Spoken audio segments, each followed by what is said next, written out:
Hi, good morning, everyone. We're just letting everybody into the session now. We're just clearing our waiting room, so we'll get going in just a minute's time.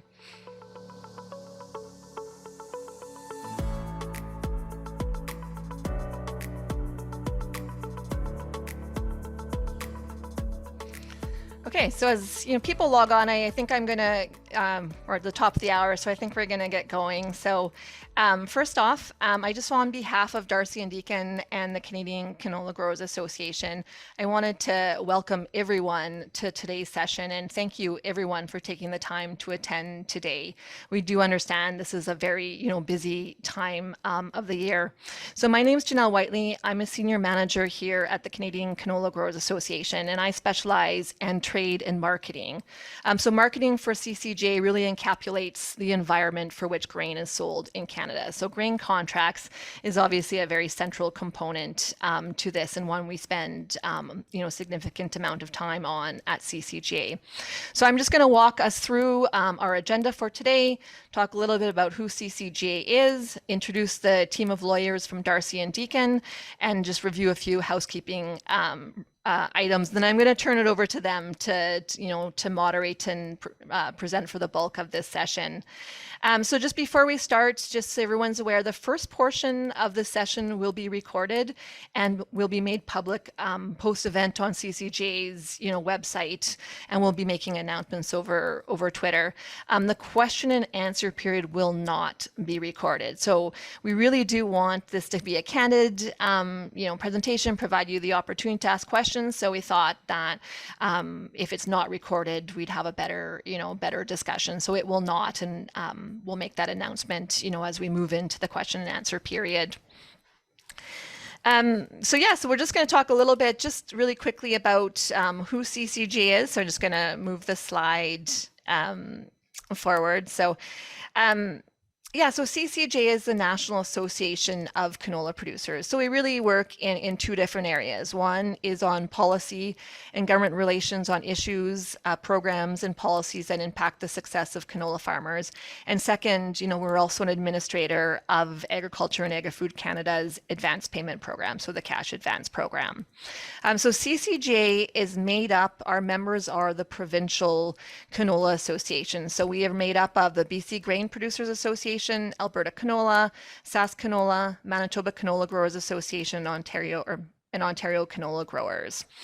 So that's also who makes up our farmer-appointed board of directors and the group that sets our work plans and priorities for the year. So a long-standing, priority work area for CCGA has been grain contracts. And one area this is, trying to create more transparency around the grain contract process.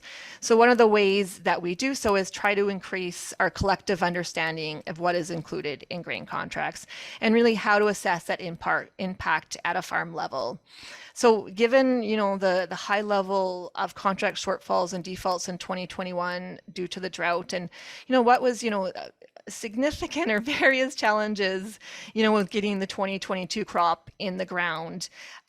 We have heard, from farmers about some uncertainty, some reticence, maybe just wanting some extra time about contracting grain for 2022. So now we've partnered with D'Arcy and Deacon to provide an opportunity for you to hear directly from a team of lawyers on grain contracts. And while the focus of today's session is really production risk and grain contracts, please feel free in the question portion to ask your questions on other areas of grain contracts, whether it be delivery declarations, quantity or quality, or some of the other delivery terms. They are prepared to receive various questions. So just before we get started, we do have a poll question for the group. So just please quickly. Do you read your entire contract, including the terms and conditions? So that includes the front page of the contract, with your sales information, and then that fine print, those terms and conditions that might be, on the second page, or you may have received, somewhere else in the year. So we already have the responses coming up on screen. So, you know, and this is quite, this is a typical response that we normally hear is that, you know, yes, we're reading them. Most people are reading them somewhat or partially, but, you know, we do hear that sometimes is the common response. So before I turn it over and introduce them, if there's one, you know, key thing from CCGA, it is very important to read your entire contract. Those terms and conditions on the second page do outline what obligations you have and the buyer, the grain company have in terms of fulfilling the contract. And they often do contain the details, you know, in terms of what would happen if there's a shortfall or default or how liquidated damages are calculated. So so with that, I am just going to introduce D'Arcy Deacon. So D'Arcy Deacon is a Winnipeg-based law firm with experience in various areas of practice, including agriculture and business. They provide a full range of legal services for producers and the larger value chain, as well as possess an in-depth technical knowledge of the industry and understanding of agriculture as a whole. So with us today is John Stewart. He's a managing partner with D'Arcy Deacon, and John also has an extensive background in agriculture and farming. We also have Don Puri, who's an associate who specializes in corporate and commercial law, including general contract matters. And we also have Megan Bjorklund, who joined the firm in 2021 and as an articling student and has recently been appointed to an associate. And Megan is also going to help moderate the next portion of the session. So just quickly before I share it, turn it over to them. You know, it is our hope that this is an interactive session, and we do encourage everyone to submit questions and take advantage of the team that we have here today. We are a larger group than we expected, so we will try to take questions through the chat function. So on the bottom of your screen, there should be a chat. If there's in the drop-down menu, you'll see Megan as a co-host. So any questions that are legal in nature to the team of lawyers should be directed to Megan, and anything that's CCGA related, you should see myself, Janelle Whitley, and that, you know, I will answer those questions. And Megan maybe can review these, you know, before we turn over to the question and answer period as well. We do recognize that not everyone has access to chat. Maybe there's some accessibility, you know, maybe you're not at a computer or on your smartphone. And so we will try to provide opportunities also to take questions from the line. If you could just, you know, if you could just raise your hand, and Tanisha at CCJ will unmute you, and you can also ask your question that way. So with that, I'm going to turn it over to Megan and let her and Dawn and John continue with the rest of today's session. Okay, well, I was going to just open by laying the groundwork for why we're here today. Everyone in this call already knows that the 2021 crop year is a year that few producers are going to soon forget. What began as a mild winter and an early spring quickly developed into a widespread drought that had a devastating effect on both crop and cattle producers. Although many people remained initially optimistic, hoping for timely rains throughout Western Canada and the American Midwest, the drought soon took on a massive proportion, driving commodity prices to previously unimaginable levels. Sadly, harvest results confirmed many producers' worst expectations, and the widespread shortage of all commodities drove prices even higher. Rubbing salt into Mother Nature's wounds was a realization by many producers that not only could they not deliver on their contracts, but the grain companies were equally unable to source replacement commodity from other regions. Many producers that could not fill their contracts were called under their contracts' terms and conditions and required to pay the grain companies damages resulting from their inability to deliver. Many producers are now re-examining the terms and conditions of the canola contracts and asking for insights from commodity groups such as the Canadian Canola Growers Association. And so on behalf of the law firm of D'Arcy Deacon, I'd like to thank the CCGA for the opportunity to be part of today's discussion. Presenting with us today, in addition to myself, is Don Puri, as we've already had him introduced, a senior commercial lawyer with our firm, and our new addition to the firm, Megan Bjorklund. Go ahead, Megan. Thanks, John. So again, my name is Megan Bjorklund. I'm very happy to be joining you all today. I am not myself a farmer, but I do come from a long line of farmers on both sides of my family. So I'm very happy to be part of this for today. Maybe I can get Tanisha to just hit the next slide. Thank you.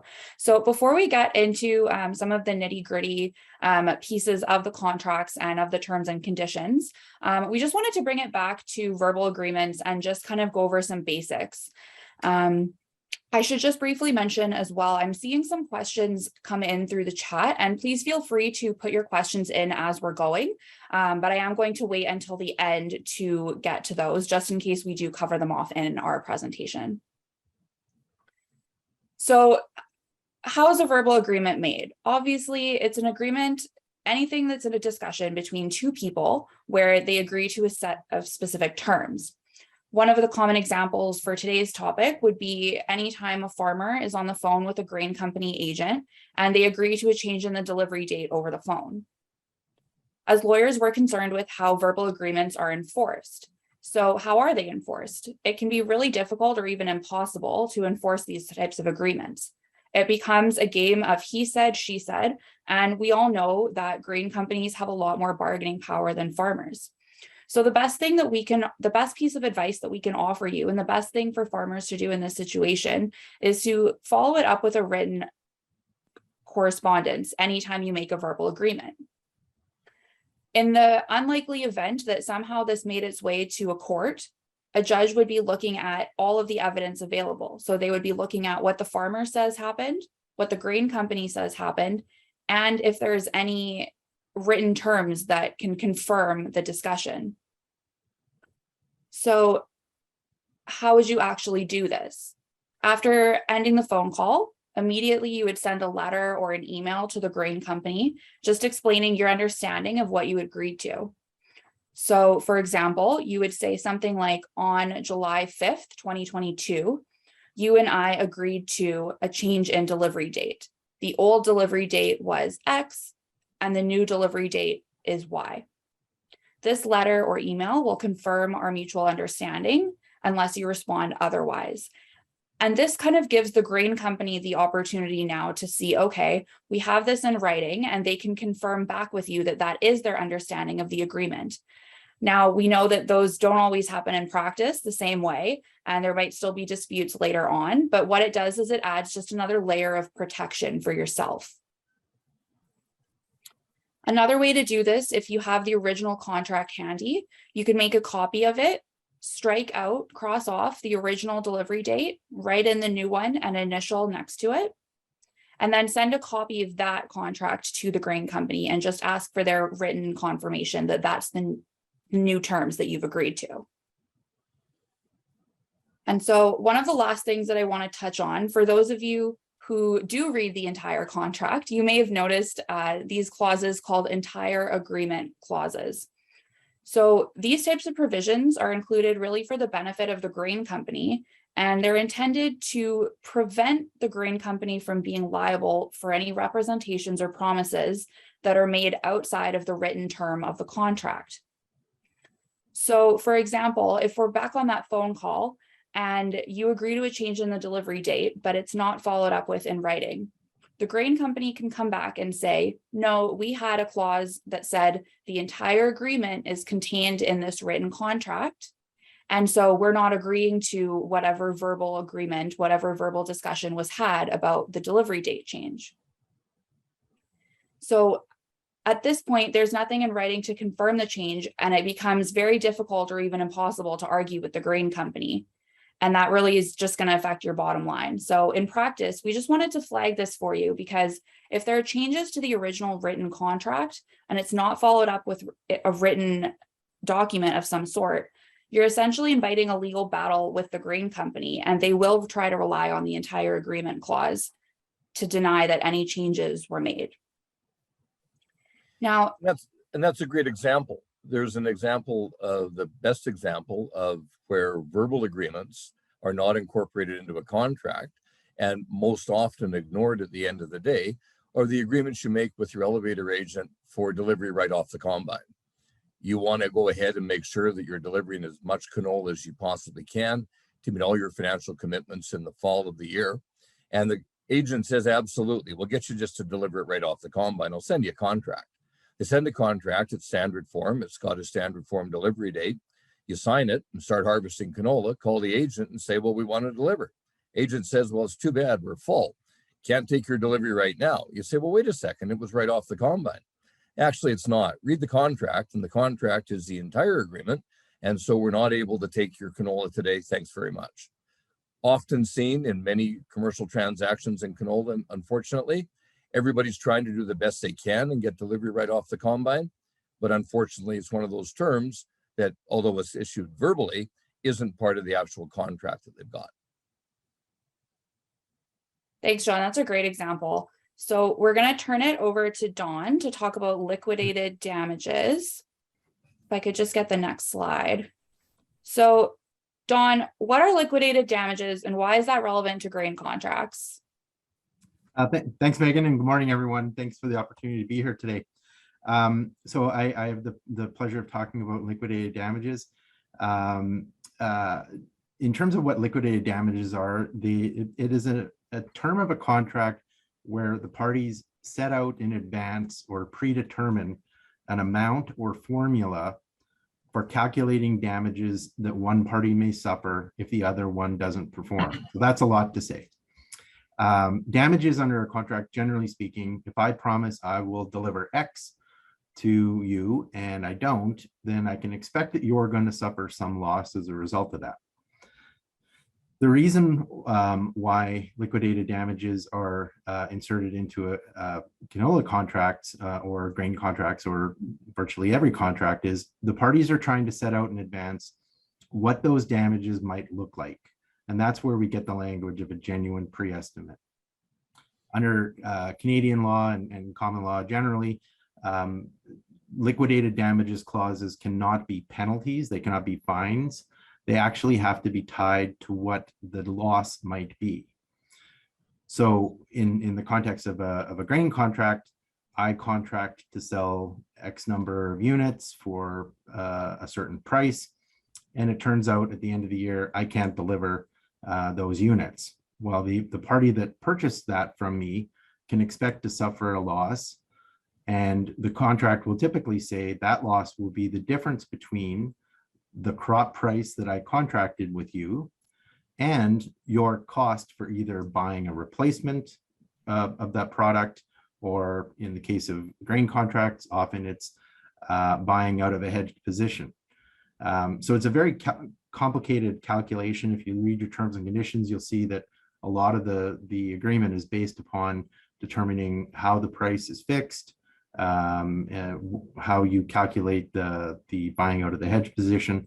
But essentially what it is it's an agreement up front where the parties agree, if I don't deliver the product that I told you I would deliver, and you have to go and buy a replacement or buy out of a position and suffer a loss, I will pay that to you in advance. So the parties get some certainty. The grain company knows that they have some certainty in terms of what their losses might be. The farmer producer knows they have some certainty in terms of what their damages might end up being. So this can help avoid litigation down the line. So if you're reading your terms and conditions, what you are looking for liquidated damages clause, you are looking for that language that says this is a genuine pre-estimate of damages and not a penalty. I think I've already talked about what happens if the loss is different than the genuine pre-estimate, but I'm sorry, no, I haven't talked about that. So the contract will also state that the damages that the grain company may suffer will also include any additional costs or damages that are different than the liquidated damages. So I'm looking at an example here where the liquidated damages is calculated, and then there's another clause that says that the farmer is responsible for all other losses, damages, costs, and expenses suffered or incurred by the company as a result of or in any way arising from the seller's failure. So the grain company covers themselves both by indicating what the genuine pre-estimate of the damages would be, but also including any other costs that they may actually incur. I think that's so. And how are liquidated damages used in grain contracts? Essentially, that's the purpose that we talked about. If I contract to deliver a certain amount of units for a certain price, and John has to, and I fail to deliver to John, John has to go out and either buy that replacement in the market at a higher price, or has to buy out of a position that he's hedged and loses money as a result. I'm going to pay him the difference between the two to make him whole under the contract. And Don, just A difficult part of that sometimes is, of course, you can get out of a canola contract on the commodity market, and canola is traded every day and constantly throughout the day. The difficulty comes with identity preserved canola and specific canola that can't necessarily be replaced by simply going on the open market. And so there is often a swing then between identity preserved canola and the canola price on the board. And that becomes a risk to the producer, because if you're growing those types of canola, you can't actually calculate on a day-to-day basis what the actual losses on that contract may be. perfect. And Don, just for all of our listeners today, can a farmer or a seller or a grower be held liable by the grain company for something that they didn't intend to do? Can they be held to these genuine free estimates if they didn't intend to cause any sort of damage? So the answer to that is intention is not relevant to the question of damages. So I sign a contract with John. I tell him I'm going to deliver 1,000 units at a certain price.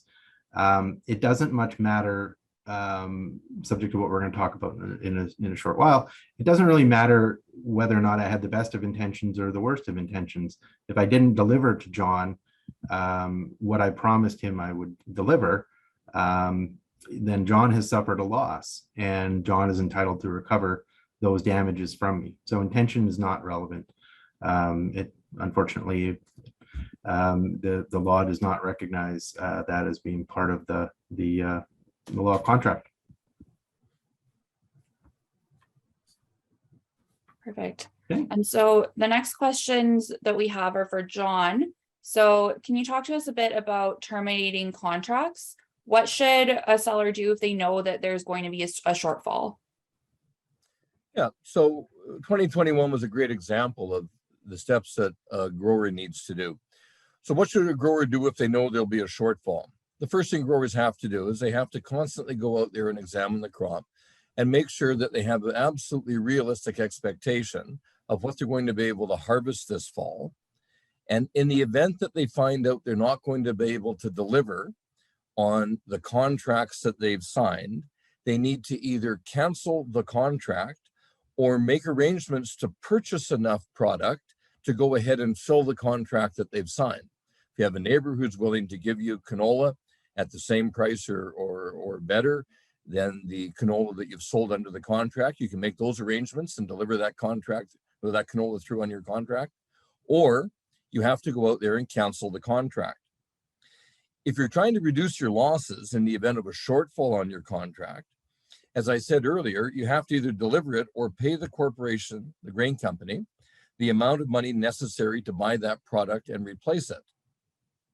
If you want to reduce your losses, the earlier you do that in a time when the market is rising, you have to do that early and completely.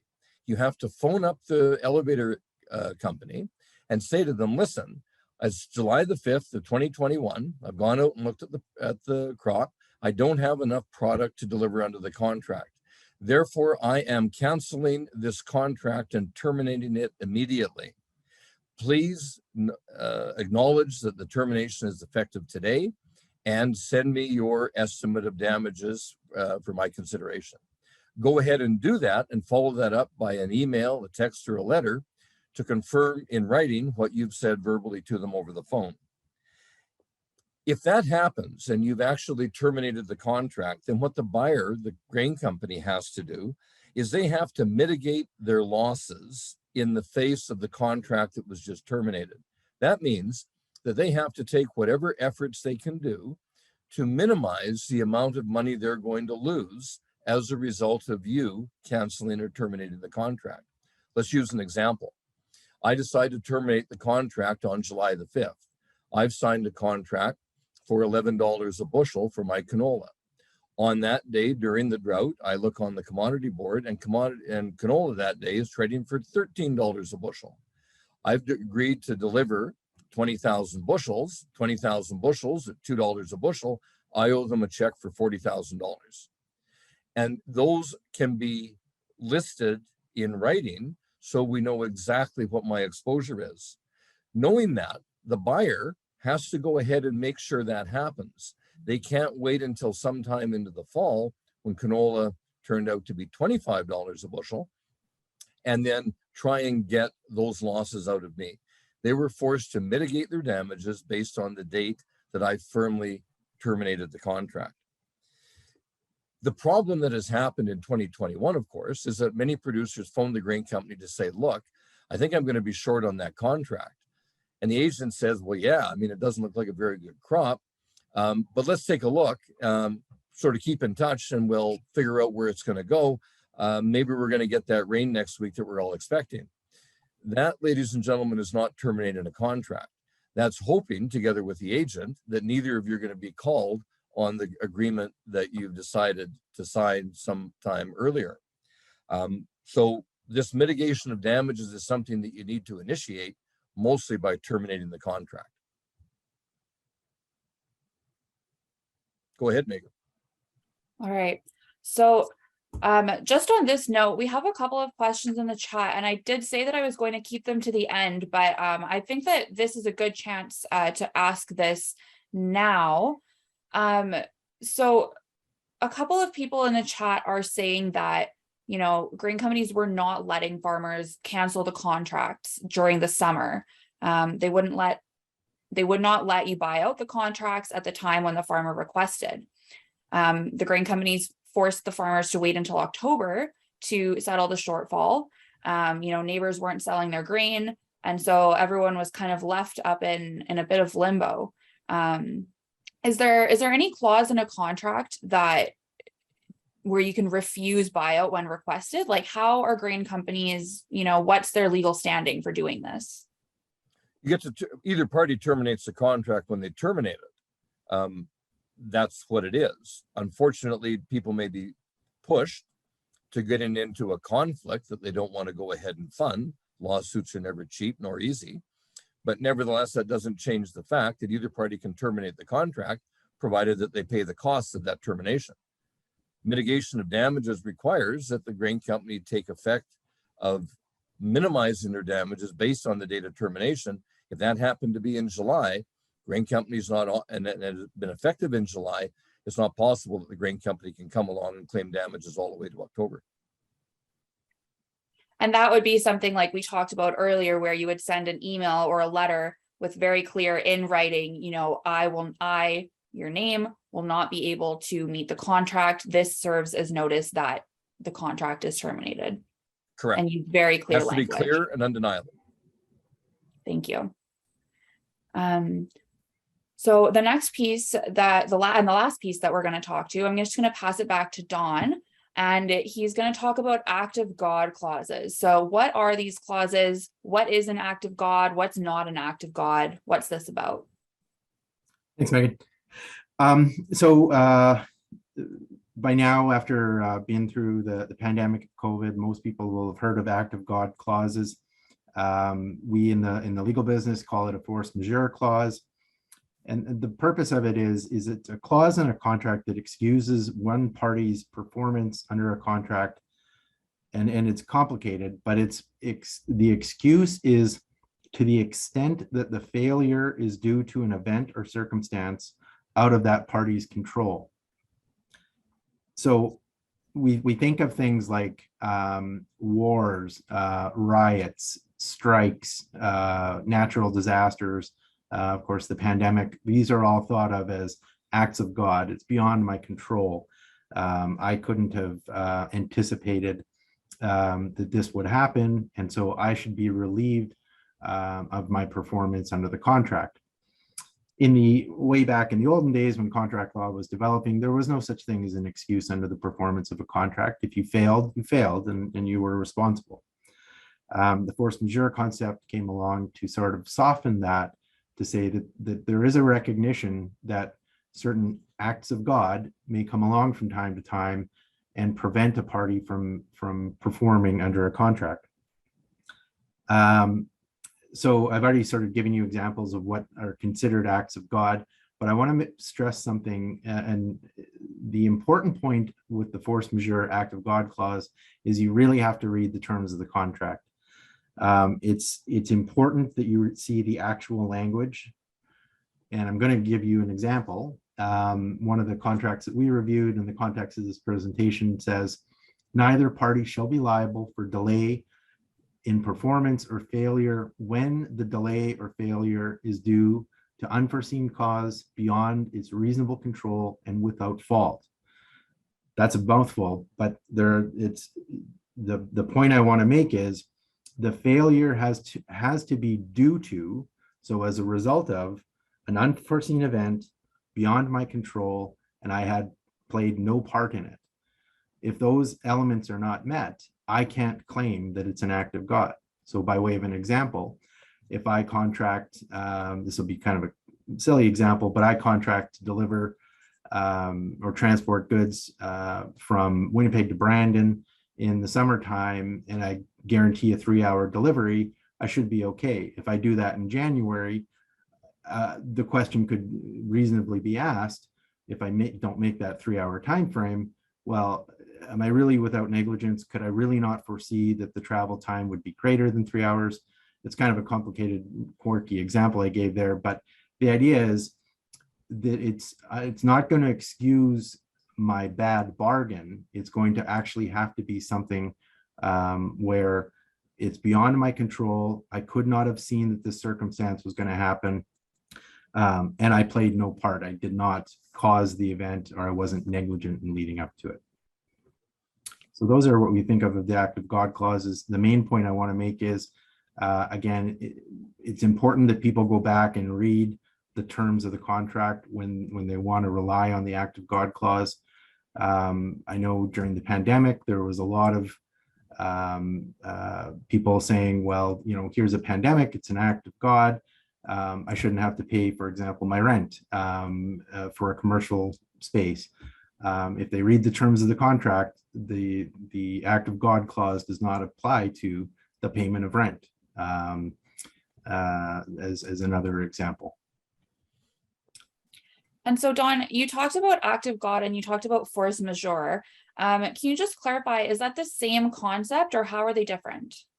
It's a slippery concept, but legally speaking, we call it a force majeure, an intervening event. But a lot of people, when they read the language force majeure, it talks about the force majeure event being something beyond your control, and then it goes on to say, including the following events, and then it will use the phrase act of God or the public enemy, government action of whatever variety, fire, floods, earthquakes, epidemics, quarantine restrictions, riots, insurrections, freight embargoes, plant breakdown, rail card shortages, and unusually severe weather.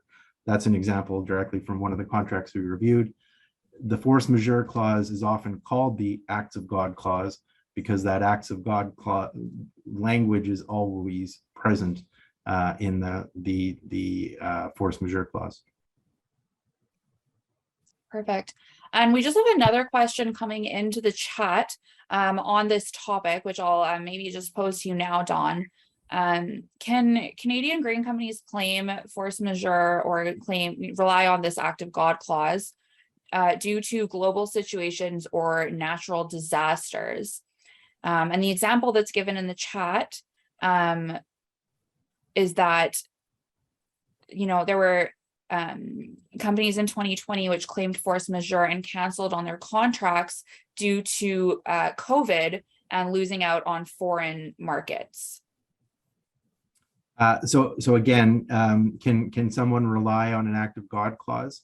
We always go back to the terms of the actual clause in the agreement. And so could a grain company rely on that? If the clause is broad enough and written in favor of the grain company, which it almost always is, I would say the answer to that is yes. So, or at least there would be a strong argument that the grain company would say, if the language provided for a pandemic or a quarantine restriction or a government shutdown, then the grain company would argue, I can't take delivery of your product. I can't pay you for this. The contract is excused, or my performance of this contract is excused because of this act of God. More appropriately, meaning I can't deliver your goods to the place where I was intending to sell them. They would certainly try and rely on that. The question is whether or not they satisfy those criteria. Is it an unforeseen event or cause? Quite likely. Is it beyond their control? Probably. Without fault or negligence, well, when did they sign the contract with the producer? Did they sign it with knowledge of the pandemic? In which case, if they did, are they actually saying that they signed this, they can't perform this agreement now with full knowledge of the pandemic and the restrictions that came along with it, but saying that they played no part, no fault, no negligence? I would think that'd be a tough argument to make. Thanks, Don. And so on that note, we'll be ending the formal recorded portion of the session now. I do see that we have one other slide here up on, so maybe before we pass it to questions, Don, maybe you can just tell us a bit about what we're looking at here. Oh, sure. In anticipation of a hot topic, which is delivery declarations, we thought we would speak just briefly to I guess, somewhat of a new feature. And as of July 1st, 2022, we all know that delivery declarations are now required for all deliveries at Canadian Grain Commission licensed facilities.